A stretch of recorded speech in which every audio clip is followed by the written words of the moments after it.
राम राम, नमस्कार, good morning friends. मेरे YouTube channel backpacker Pratap की बटेश्वर बटेसरा सीरीज के नए एपिसोड में आपका स्वागत है।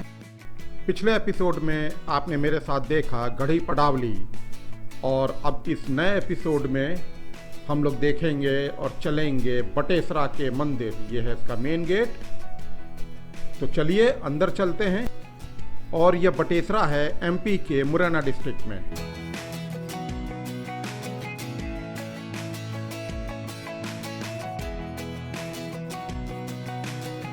असल में बस इसको हम लोग एक विज़िट करेंगे या टूर ही कर पाएंगे, क्योंकि यहाँ पर कोई गाइड नहीं है जिससे जो है इनके बारे में पता चल सके। ये देखिए, ये ASI ने यहाँ पर एक पत्थर लगाया हुआ है जिस पे इसका संक्षिप्त विवरण मिलता है। दोस्तों, कभी इसकी पहचान मंदिरों की नगरी के रूप में होती थी, और ये जो पत्थर आप बेजान और मूक पत्थर जो देख रहे हैं, ये 200 से ज़्यादा मंदिर हुआ करते थे। भारत में कहीं भी एक जगह पर इतने मंदिर नहीं बने हैं और इतना बड़ा मंदिरों का समूह नहीं है। और ये मंदिर देश की संस्कृति और धरोहर हुआ करती थी। बटेश्वर कभी इस देश की शान और गौरव हुआ करता था, लेकिन वक्त से कोई नहीं बचा और उसके थपेड़ों ने इन मंदिरों को खंडहरों में बदल दिया, जमींदोज कर दिया। और इस तरह यह गौरवशाली शानदार मंदिर अतीत के साए में गुम हो गए, और ये अपनी पहचान के लिए तरसते रहे। ये तरसते रहे अपने चाहने वालों को कि कब उनकी कदमों की आहट वो सुन सकें।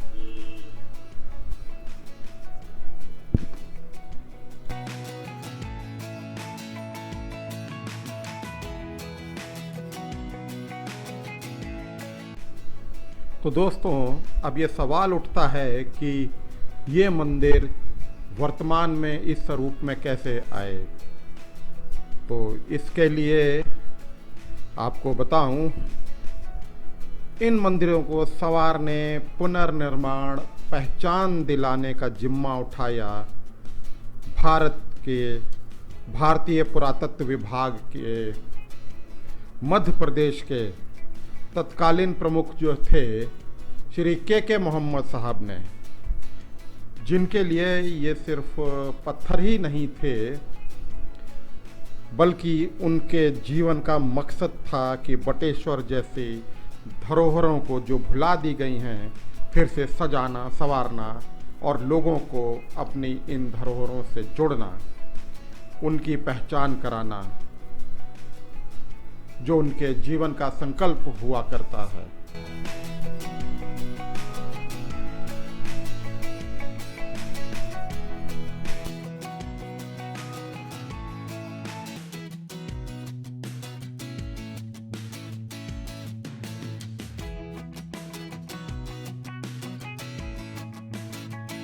ये भी यहाँ पर भी सभी। अब ये नंदी के साथ भैरव बाबा भी आ गए। गुड, वाह भाई वाह। आप देखें ना, ये देखिए, क्योंकि कुत्ते को जो है भैरव का कहा गया है अवतार। तो ये लेकिन लाइव है, ये पाषाण युग के नहीं है। ये हकीकत है। हाँ, ये हकीकत में है। इन मंदिरों का निर्माण करीब 1300 साल पहले हुआ था और करवाया था गुर्जर प्रतिहार राजाओं ने। और ये बताऊं आपको कि ये मंदिर खजुराहों के मंदिरों से भी लगभग 300 साल पहले के हैं। और यहाँ पर जो है ये मंदिर ज़्यादातर शिव को समर्पित हैं। कुछ मंदिर भगवान विष्णु के भी हैं, और भी देवी देवताओं की मूर्तियाँ पाई गई हैं इसमें। और उन मूर्तियों में से ये जो सामने आप देख रहे हैं हनुमान जी की मूर्ति, ये भी है एक, और ये बड़ी विलक्षण मूर्ति है। आप देखें, इनके पैरों के नीचे कामदेव और रति हैं। तो ये भी यहीं किसी मंदिरों में मिली है, तो यहाँ पर इसको रखा गया है।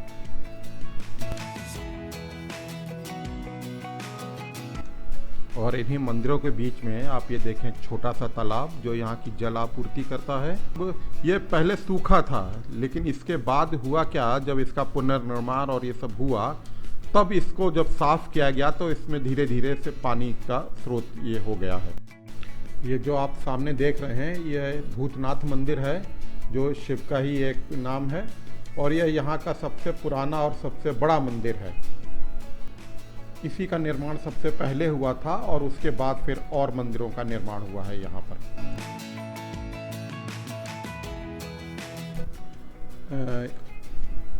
आप ये देखें छोटे छोटे मंदिर हैं काफ़ी, और बहुत ही मतलब मंदिरों का समूह ही है ये तो।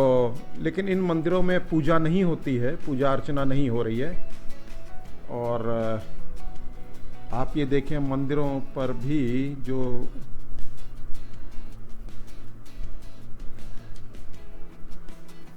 ये देखें ये पानी के स्रोत भी हैं बीच बीच में। और ये आप देखें इस तालाब के चारों तरफ छोटे छोटे, वो देखें दूर भी एक शिवलिंग दिखाई दे रहे हैं। और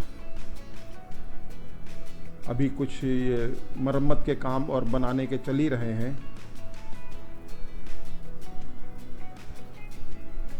इन मूर्तियों इनके ये देखिए वही खजुराहो के स्टाइल की मूर्तियां हैं। तो इस तरह ये मंदिर हैं, काफ़ी मंदिर हैं।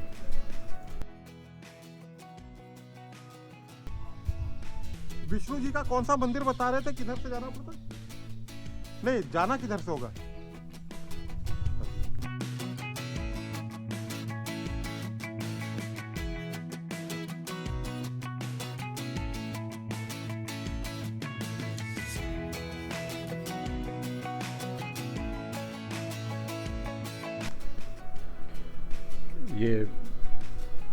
ये पहुंच गए विष्णु जी के मंदिर पर। ये भगवान विष्णु को समर्पित मंदिर है। अब देखें अंदर तो मूर्तियां नहीं हैं, लेकिन आप ये देखें गेट पर भी जो है इसके दरवाजे पर वही खजुराहो समकालीन मूर्तियां ये देखें। अब चारों तरफ ये देखें इस तरह से भी ये खंडहर से पड़े हुए हैं। अभी अगर और इनमें खनन होगा और ये खोजे जाएंगे तो निकलते रहेंगे, और बन तो रहे ही हैं ये मंदिर आप देखें। चलिए अब और दूसरे मंदिर दिखाते हैं।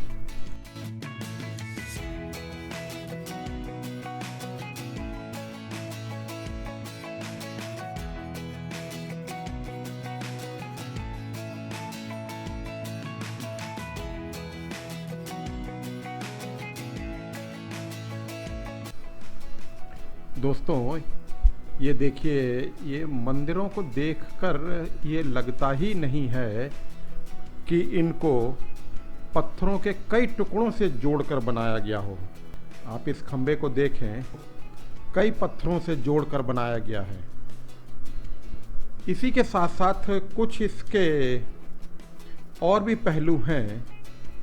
अब ये प्रश्न उठता है कि ये मंदिर बचे कैसे रह गए तस्करों और खनन माफियाओं से।